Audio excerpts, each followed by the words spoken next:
ओम नमो भगवते वासुदेवाय। सुखदेव जी के अंतिम उपदेश के बाद आइए स्कंद 12 के 6ठे अध्याय का पाठ करते हैं, जिसके अंदर परीक्षित को परम गति किस प्रकार से प्राप्त हुई, जन्म जय का सर्पसतर और वेदों के शाखा भेद क्या क्या हैं, इस अध्याय के अंदर हम जानेंगे। सूत जी कहते हैं, शौनक आदि ऋषियों, व्यास पुत्र श्री सुखदेव मुनि समस्त चराचर जगत को अपनी आत्मा के रूप में अनुभव करते हैं और व्यवहार में सबके प्रति समान दृष्टि भी रखते हैं। भगवान के शरणागत एवं उनके द्वारा सुरक्षित राज ऋषि परीक्षित ने उनका संपूर्ण उपदेश बड़े ध्यान के साथ सुना था। अब वे सिर झुकाकर उनके चरणों के तनिक और पास खिसक आए तथा अंजलि बांधकर उनसे ये प्रार्थना करने लगे। राजा परीक्षित ने कहा, भगवान, आप करुणा के मूर्तिमान स्वरूप हैं। आपने मुझ पर परम कृपा करके अनादि अनंत एक रस सत्य भगवान श्री हरि के स्वरूप और लीलाओं का वर्णन किया है। अब मैं आपकी कृपा से परम अनुग्रहित और कृतकृत्य हो गया हूँ। संसार के प्राणी अपने स्वार्थ और परमार्थ के ज्ञान से शून्य हैं और विभिन्न प्रकार के दुखों के दावा नल से दग्ध हो रहे हैं। उनके ऊपर फगुन में महात्माओं का अनुग्रह होना कोई नई घटना अथवा आश्चर्य की बात नहीं है, यह तो उनके लिए स्वाभाविक ही है। मैंने और मेरे साथ बहुत से लोगों ने आपके मुख से इस श्रीमद् भागवत महापुराण का श्रवण किया है। इस पुराण में कदम कदम पर भगवान श्री हरि के उस स्वरूप और उन लीलाओं का वर्णन हुआ है, जिनके गान में बड़े बड़े आत्मा राम पुरुष रमते रहते हैं। भगवान, आपने मुझे अभय पद का ब्रह्मा और आत्मा की एकता का साक्षात्कार करा दिया है, दर्शन करा दिया है, अनुभव करवा दिया है। अब मैं परम शांति स्वरूप ब्रह्मा में स्थित हूँ। अब मुझे तक्षक आदि किसी भी मृत्यु के निमित्त से अथवा दल के दल मृत्युओं से भी भय नहीं है। मैं अभय हो गया हूँ। अब आप मुझे आज्ञा दीजिए कि मैं अपनी वाणी बंद कर लूं, मौन हो जाऊं और साथ ही कामनाओं के संस्कार से भी रहित चित्त को इंद्रियों से अतीत परमात्मा के स्वरूप में विलीन करके मिलाकर अपने प्राणों का त्याग कर दूं। आपके द्वारा उपदेश किए हुए ज्ञान और विज्ञान में परिनिष्ठित हो जाने से मेरा ज्ञान सदा के लिए नष्ट हो गया है। आपने भगवान के परम कल्याण में स्वरूप का मुझे साक्षात्कार करा दिया है, आभास करा दिया है, अनुभव करवा दिया है। सूत जी कहते हैं, शौनक आदि ऋषियों, राजा परीक्षित ने भगवान श्री सुखदेव जी से इस प्रकार कहकर बड़े प्रेम से उनकी पूजा की। अब वे परीक्षित से विदा लेकर समागत त्यागी महात्माओं भिक्षुओं के साथ वहां से चले गए। राज ऋषि परीक्षित ने भी बिना किसी बाह्य सहायता के स्वयं ही अपने अंतरात्मा को परमात्मा के चिंतन में समाहित कर लगा लिया और ध्यान मग्न हो गए। उस समय उनका श्वास प्रश्वास भी नहीं चलता था, ऐसा जान पड़ता था मानो कोई वृक्ष का ठूंठ हो। उन्होंने गंगा जी के तट पर कुशों को इस प्रकार बिछा रखा था जिसमें उनका आगे का भाग पूर्व की ओर और उन पर स्वयं उत्तर की तरफ मुंह करके बैठ गए। उनकी आसक्ति और संशय तो पहले ही मिट चुके थे। अब वे ब्रह्मा और आत्मा की एक रूप महायोग में स्थित होकर ब्रह्म स्वरूप हो गए। शौनक आदि ऋषियों, मुनि कुमार श्रृंगी ने क्रोधित होकर परीक्षित को शाप दे दिया था। अब उनका भेजा हुआ तक्षक सर्प राजा परीक्षित को डसने के लिए उनके पास चला। रास्ते में उसने कश्यप नाम के एक ब्राह्मण को देखा। कश्यप ब्राह्मण सर्प विष की चिकित्सा करने में बड़े निपुण थे। तक्षक ने बहुत सा धन देकर कश्यप जी को वहां से लौटा दिया, उन्हें राजा के पास न जाने दिया और स्वयं ब्राह्मण के रूप में छिपकर, क्योंकि वह इच्छा अनुसार अपने रूप को बदल सकता था, राजा परीक्षित के पास गया और उन्हें डस लिया। राज ऋषि परीक्षित तक्षक के डसने से पहले ही ब्रह्मा में स्थित हो चुके थे। अब तक्षक के विष की आग से उनका शरीर सबके सामने ही जलकर भस्म हो गया। पृथ्वी, आकाश और सब दिशाओं में बड़े जोर से हाय हाय की ध्वनि होने लगी।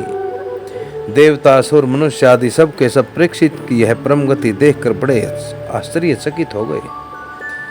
देवताओं की दुदंबियां अपने आप बज उठी, गंधर्व और अप्सराएं गान करने लगी। देवता लोग साधु साधु के नारे लगाकर फूलों की वर्षा करने लगे। जब जन्मेजय ने यह सुना कि तक्षक ने मेरे पिता को डस लिया है तो उसे बड़ा क्रोध हुआ। अब वह ब्राह्मणों के साथ विधि पूर्वक सर्पों का अग्निकुंड में हवन करने लगा। तक्षक ने देखा कि जन्मजय के सर्प सत्र की प्रज्वलित अग्नि में बड़े बड़े महासर्प भस्म होते जा रहे हैं। तब वह अत्यंत भयभीत होकर देवराज इंद्र की शरण में आ गया। बहुत सर्पों के भस्म होने पर भी तक्षक नहीं आया। यह देखकर परीक्षित पुत्र राजा जन्मेजय ने ब्राह्मणों से कहा कि ब्राह्मणों, अब तक सर्पाधम तक्षक क्यों नहीं आ रहा है? ब्राह्मणों ने कहा, हे राजन, तक्षक इस समय इंद्र की शरण में चला गया है और वे उसकी रक्षा कर रहे हैं। उन्होंने तक्षक को स्तंभित कर दिया है, इसी से वह अग्निकुंड में गिरकर भस्म नहीं हो रहा है। परीक्षित पुत्र जन्मेजय बड़े ही बुद्धिमान और वीर थे। उन्होंने ब्राह्मणों की बात सुनकर ऋत्विजों से कहा कि ब्राह्मणों, आप लोग इंद्र के साथ तक्षक को क्यों नहीं अग्नि में गिरा देते? जन्मेजय की बात सुनकर ब्राह्मणों ने उस यज्ञ में इंद्र के साथ तक्षक का अग्निकुंड में आह्वान किया। उन्होंने कहा, रे तक्षक, तो मरुदगण के सहचर इंद्र के साथ इस अग्निकुंड में शीघ्र आपड़। जब ब्राह्मणों ने इस प्रकार आकर्षण मंत्र का पाठ किया, तब तो इंद्र अपने स्थान स्वर्गलोक से विचलित हो गए। विमान पर बैठे हुए इंद्र तक्षक के साथ ही बहुत घबरा गए और उनका विमान भी चक्कर काटने लगा। अंगिरा पुत्र बृहस्पति जी ने जब देखा कि आकाश से देवराज इंद्र विमान और तक्षक के साथ ही अग्निकुंड में गिर रहे हैं, तब उन्होंने राजा जन्मेजय से कहा, हे राजन, सर्पराज तक्षक को मार डालना आपके योग्य काम नहीं है। यह अमृत पी चुका है, इसलिए यह अजर और अमर है। राजन, जगत के प्राणी अपने अपने क्रम के अनुसार ही जीवन मरण और मरणोत्तर गति को प्राप्त करते हैं।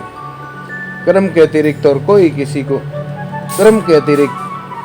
भी किसी को सुख दुख नहीं दे सकता। जन्मेजय, यूं तो बहुत से लोगों की मृत्यु सांप, चोर, आग, बिजली आदि से तथा भूत, प्यास, रोग आदि निमित्तों से होती है, परंतु यह तो कहने की बात है। वास्तव में तो सभी प्राणी अपने प्रारब्ध कर्म का ही उपभोग करते हैं। राजन, तुमने बहुत से निरपराध सर्पों को जला दिया है। इस अभिचार यज्ञ का फल केवल प्राणियों की हिंसा ही है, इसलिए इसे बंद कर देना चाहिए, क्योंकि जगत के सभी प्राणी अपने अपने प्रारब्ध कर्म का ही भोग कर रहे हैं। अपने अपने प्रारब्ध कर्म के अनुसार ही भोगते रहते हैं।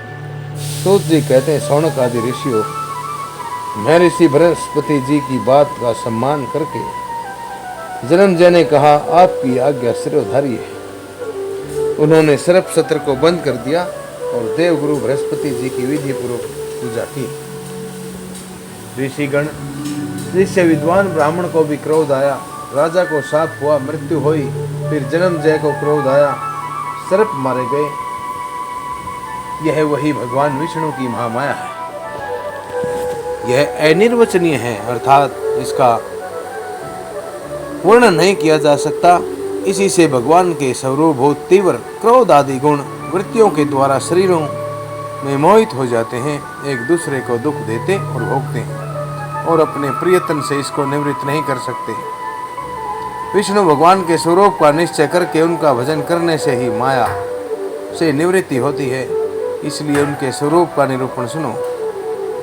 यह दम्भी है, कपटी है, हत्याकारक बुद्धि में बार बार जो दम्भ कपट का सपूर्ण होता है, वही माया है। जब आत्मवादी पुरुष आत्म चर्चा करने लगते हैं, तब वह परमात्मा के स्वरूप में निर्भय रूप से प्रकाशित नहीं होती, किंतु भयभीत होकर अपना मोह आदि कार्य न करती हुई ही किसी प्रकार रहती है। इस रूप में उसका प्रतिपादन किया गया है। माया के आश्रित अलग अलग प्रकार के विवाद मतवाद भी परमात्मा के स्वरूप में नहीं है, क्योंकि वे विशेष विषय हैं और परमात्मा निर्विशेष है। केवल वाद विवाद की तो बात ही क्या, लोक परलोक के विषयों के संबंध में संकल्प विकल्प करने वाला मन भी शांत हो जाता है। कर्म उसके संपादन की सामग्री और उनके द्वारा साध्य क्रम, इन तीनों से अन्वित अहंकारात्मक जीव, यह सब जिसमें नहीं है वह आत्म स्वरूप परमात्मा न तो कभी किसी के द्वारा बाधित होता है और न तो किसी का विरोधी ही है। जो पुरुष उस परम पद के स्वरूप का विचार करता है वह मन की मायामयी लहरों, अहंकार आदि का बात करके स्वयं अपने आत्म स्वरूप में विहार करने लगता है। जो मुमुक्षु अर्थात मोक्ष की इच्छा रखने वाले और विचारशील पुरुष परम पद के अतिरिक्त वस्तु का परित्याग करते हुए नेति के द्वारा उसका निषेध करके ऐसी वस्तु प्राप्त करते हैं जिसका कभी निषेध नहीं हो सकता और न तो कभी त्याग ही वही विष्णु भगवान का परम पद है। यह बात सभी महात्मा और श्रुतियाँ एक मत से स्वीकार करती हैं। अपने चित्त को एकाग्रचित करने वाले पुरुष अंतःकरण की अशुद्धियों को, अनात्म भावनाओं को सदा सदा के लिए मिटाकर अन्य प्रेम भाव से परिपूर्ण हृदय के द्वारा उसी परम पद का आलिंगन करते हैं और उसी में समा जाते हैं। विष्णु भगवान का यही वास्तविक स्वरूप है, यही उनका परम पद है। इसकी प्राप्ति उन्हीं लोगों को होती है जिनके अंतःकरण में शरीर के प्रति अहंग भाव नहीं है और न तो इसके संबंधी ग्रह आदि पदार्थों में ममता है। सचमुच जगत की वस्तुओं में मैंपन और मेरेपन का आरोप बहुत बड़ी दुर्जनता है। शौनक जी, जिसे इस परम पद की प्राप्ति अभीष्ट है उसे चाहिए कि वह दूसरों की कटु वाणी सहन कर ले और बदले में किसी का अपमान न करे। इस क्षण भंगुर शरीर में अहंता, ममता आदि किसी भी प्राणी से कभी बैर न करें। भगवान श्री कृष्ण का ज्ञान अनंत है। उन्हीं के चरण कमलों के ध्यान से मैंने श्रीमद् भागवत महापुराण का अध्ययन किया है। मैं अब उन्हीं को नमस्कार करके यह पुराण समाप्त करता हूँ। शौनक जी ने पूछा, साधु शिरोमणि सूत जी, वेद व्यास जी के शिष्य पहल आदि महर्षि बड़े महात्मा और वेदों के आचार्य थे। उन लोगों ने कितने प्रकार से वेदों का विभाजन किया है, यह बात आप कृपा करके हमें सुनाइए। सूत जी ने कहा, ब्राह्मण, जिस समय परमेष्ठी ब्रह्मा जी पूर्व सृष्टि का ज्ञान संपादन करने के लिए एकाग्रचित हुए, उस समय उनके हृदय आकाश से कंठ, तालु आदि स्थानों के संघर्ष से रहित एक अत्यंत विलक्षण अनाहत नाद प्रकट हुआ। जब जीव अपनी मनोवृत्तियों को रोक लेता है, मन की वृत्तियों को रोक लेता है, तब उसे भी उस अनाहत नाद का अनुभव होता है। शौनक जी, बड़े बड़े योगी उसी अनाहत नाद की उपासना करते हैं और उसके प्रभाव से अंतःकरण के द्रव्य, क्रिया और कारक रूप मल को नष्ट करके अर्थात अधिदैव रूप मल को नष्ट करके वह परम गति रूप मोक्ष प्राप्त करते हैं, जिनमें जन्म मृत्यु रूप संसार चक्कर नहीं है।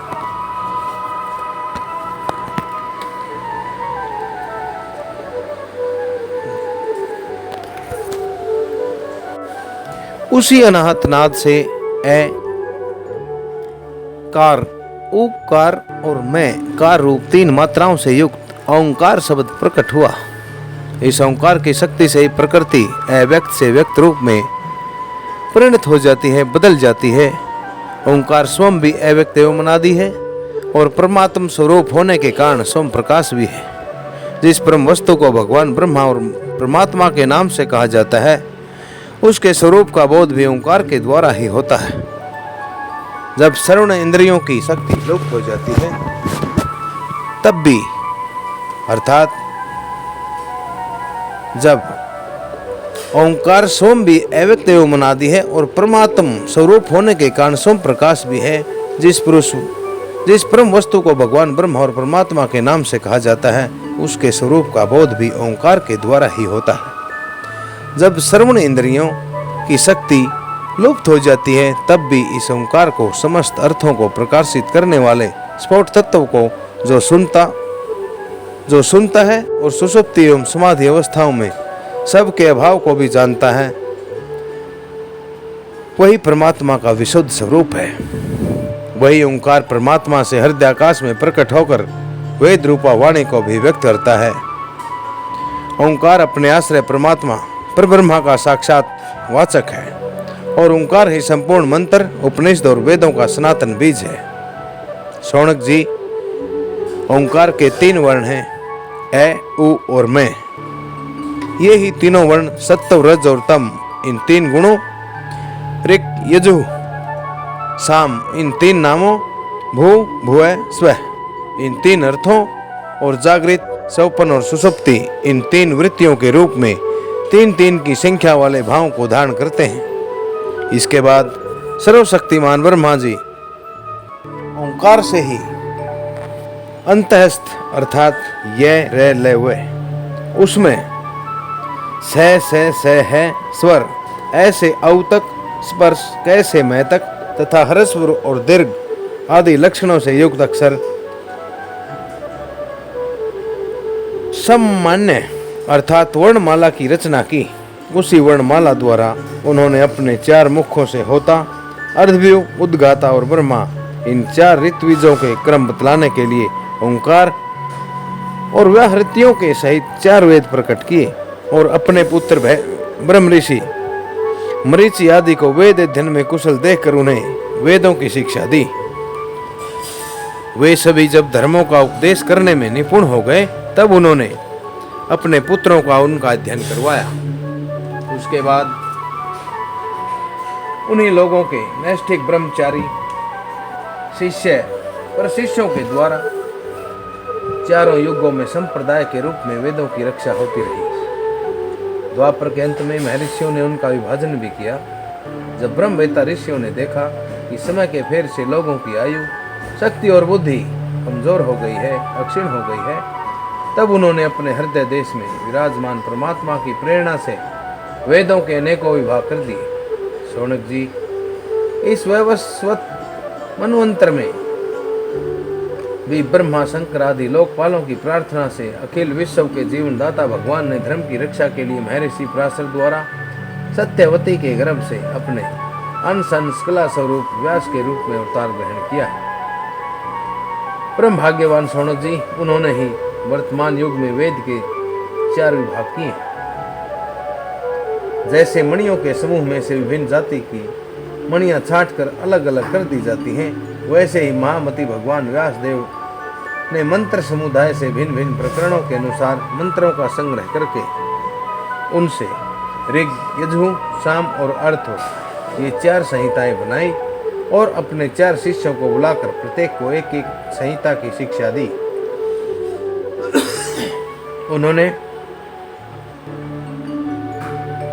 उन्होंने ही ब्रह्मवृक्ष नाम की पहली ऋक् संहिता पहल को, निगद नाम की दूसरी यजुः संहिता वैशंपायन को, सामश्रुतियों की छंदोग संहिता जैमिनी को और अपने शिष्य सुमंतु को अथर्वांगिर संहिता का अध्ययन कराया। शौनक जी, पहल मुनि ने अपनी संहिता के 2 विभाग करके एक का अध्ययन इंद्र परमिति को और दूसरे का वास्कल को कराया। वास्कल ने भी अपनी शाखा के 4 विभाग करके उन्हें अलग अलग अपने शिष्य बोध, याज्ञवल्क्य, पराशर और अग्निमित्र को पढ़ाया। परम संयमी इंद्र परमिति ने प्रतिभाशाली मार्कंडू ऋषि को अपनी संहिता का अध्ययन कराया। मार्कंडे के शिष्य थे देवमित्र, उन्होंने शोभरी आदि ऋषियों को वेदों का अध्ययन कराया। मार्कंडे के पुत्र का नाम था साकल्य। उन्होंने अपनी संहिता के 5 विभाग करके उन्हें वात्स्य, मुद्गल, शाल्य, गोखल्य और शिशिर नामक शिष्यों को बढ़ाया। साकल्य के एक और शिष्य थे जातोकर्ण्य मुनि। उन्होंने अपनी संहिता के 3 विभाग करके तत्संबंधी निरुक्त के साथ अपने शिष्य बलाक, पैज, वैताल और विरज को पढ़ाया। बाष्कल के पुत्र बाष्कली ने सब शाखाओं से एक वालखिल्य नाम की शाखा रची। उसे बालायनी, भज्य एवं कासार ने ग्रहण किया। इन ब्रह्म ऋषियों ने पूर्वोक्त संप्रदाय के अनुसार ऋग्वेद संबंधी ब्रह्मवृक्ष शाखाओं को धारण किया। जो मनुष्य यह वेदों के विभाजन का इतिहास श्रवण करता है वह सब पापों से छूट जाता है।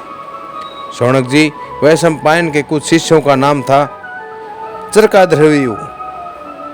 इन लोगों ने अपने गुरुदेव के ब्रह्म हत्या जनित पाप का प्रायश्चित करने के लिए एक व्रत का अनुष्ठान किया, इसलिए इसका नाम चरकर्दव्यूह पड़ा। वैशंपायन के एक शिष्य याज्ञवल्क्य मुनि भी थे। उन्होंने अपने गुरुदेव से कहा, अहो भगवान, ये चरकर्दव्यूह ब्राह्मण तो बहुत ही थोड़ी शक्ति रखते हैं, इनके व्रत पालन से लाभ ही कितना है। मैं आपके प्रायश्चित के लिए बहुत ही कठिन तपस्या करूंगा।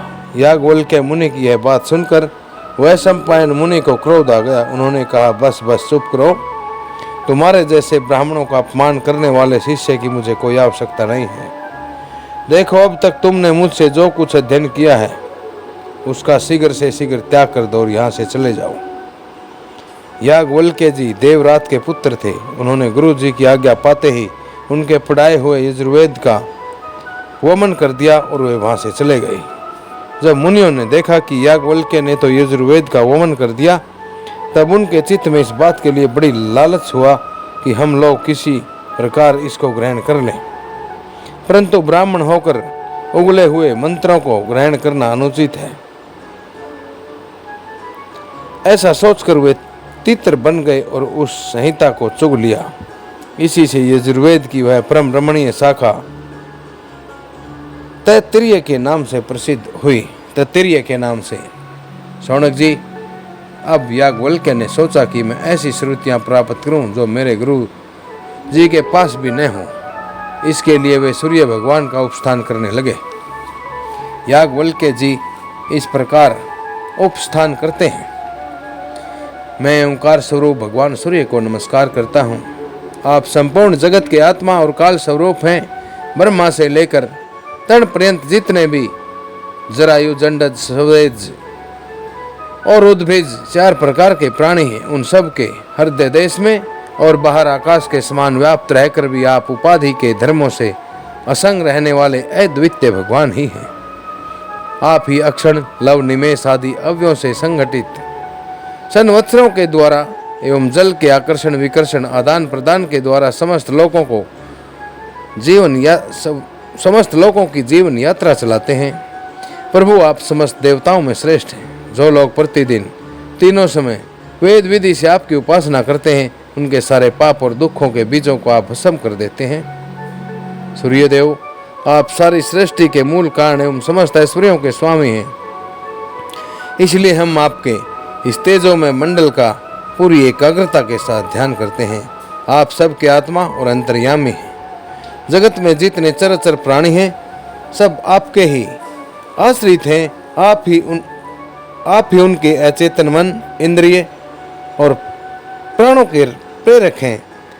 यह लोग प्रतिदिन अंधकार रूप अजगर के विकराल मुंह में पड़कर अचेत और मुर्दा सा हो जाता है। आप परम करुणा स्वरूप हैं, इसलिए कृपा करके अपनी दृष्टि मात्र से ही इसे सचेत कर देते हैं और परम कल्याण के साधन समय समय के धर्म अनुष्ठानों में लगाकर आत्माभिमुख करते हैं। जैसे राजा दुष्टों को भयभीत करता हुआ अपने राज्य में घूमता रहता है, विचरण करता है, वैसे ही आप चोर जार आदि दुष्टों को भयभीत करते हुए विचरते रहते हैं। चारों ओर सभी दिक्पाल स्थान स्थान पर अपनी कमल की कली के समान अंजलियों से आपको उपहार समर्पित करते हैं। भगवान, आपके दोनों चरण कमल तीनों लोकों के गुरु के समान महानुभावों से भी वंदित हैं, वंदनीय हैं। मैंने आपके युगल चरण कमलों की इसलिए शरण ली है कि मुझे ऐसे यजुर्वेद की प्राप्ति हो जो अब तक किसी को नहीं मिला हो। शौच जी कहते हैं, शौनक आदि ऋषियों, जब याज्ञवल्क्य मुनि ने भगवान सूर्य की इस प्रकार से स्तुति की, तब वे प्रसन्न होकर उनके सामने अश्व रूप से प्रकट हुए और उन्हें यजुर्वेद के उन मंत्रों का उपदेश दिया जो अब तक किसी को प्राप्त न हुए थे। इसके बाद याज्ञवल्क्य मुनि ने यजुर्वेद के असंख्य मंत्रों से उसकी 15 शाखाओं की रचना की। वही वाजसेनेय शाखा के नाम से प्रसिद्ध है। उन्हें कणु, माध्यनिंदन आदि ऋषियों ने ग्रहण किया। यह बात मैं पहले ही कह चुका हूँ कि महर्षि श्री कृष्ण द्वैपायन ने जैमिनी मुनि को साम संहिता का अध्ययन कराया। उनके पुत्र से सुमंतो मुनि और पौत्र थे सुनवान, जैमिनी मुनि ने अपने पुत्र और पुत्र को एक एक संहिता पढ़ाई। जैमिनी मुनि के एक शिष्य का नाम था सुकर्मा। वह एक महान पुरुष था। जैसे एक वृक्ष में बहुत सी डालियां होती हैं, वैसे ही सुकर्मा ने सामदेव की 1000 संहिताएं बना दी। सुकर्मा के शिष्य कौशल देश निवासी हिरण्यनाभ, पुण्यजी और ब्रह्मवेताओं में श्रेष्ठ आवंत्य ने उन शाखाओं को ग्रहण किया। पोषण जी और आवंत्य के 500 शिष्य थे। वे उत्तर दिशा के निवासी होने के कारण औदिच्य सामवेदी कहलाते थे। उन्हीं को प्राच्य सामवेदी भी कहते हैं। उन्होंने एक एक संहिता का अध्ययन किया। पोषण जी के और भी शिष्य थे, लोगाक्षी, मांगली, कुल्य, कुशिद और कुक्षी। इनमें से प्रत्येक ने 100 संहिताओं का अध्ययन किया। हिरण्यनाभ का शिष्य था कृत। उसने अपने शिष्यों को 24 संहिताएं पढ़ाई। शेष संहिताएं परम संयमी आवंत्य ने अपने शिष्यों को दी। इस प्रकार सामवेद का विस्तार हुआ। इस प्रकार 12वें स्कंद के 6ठे अध्याय का सभी द्वारा श्रवण किया गया।